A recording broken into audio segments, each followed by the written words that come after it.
I'm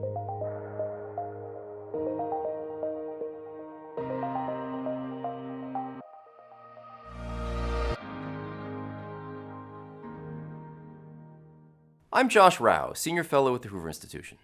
I study state and local public finances, particularly how they budget and account for their pension promises to public employees.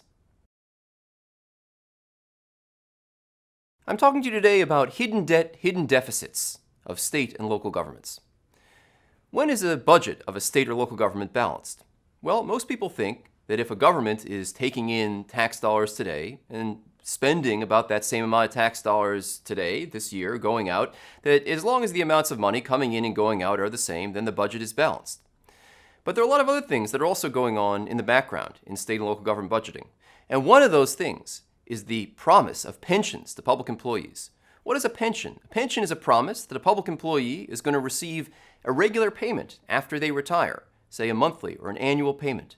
What I show is that state and local governments today are not setting aside nearly enough money that would be necessary to pay for the pension promises that they're making now, which means that you, taxpayers, are going to be on the hook in the future.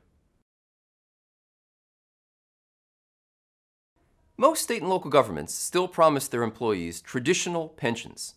This is in contrast to the private sector, where traditional pensions are going away.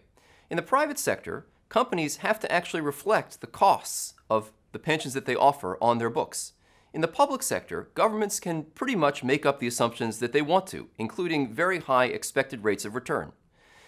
State and local governments in the U.S. typically assume that every dollar they contribute to a pension plan is going to double every 9 or 10 years.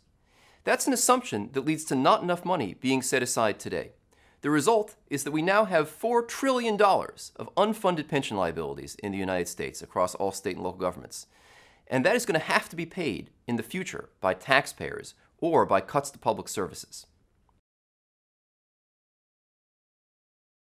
State and local governments are not properly reflecting the costs of the pensions that they're promising to public employees. This means that they are borrowing. They are borrowing in a hidden way, in a way that is not apparent to the general public, that is not apparent to taxpayers who provide the money that we need in order to keep public services going and to keep them strong.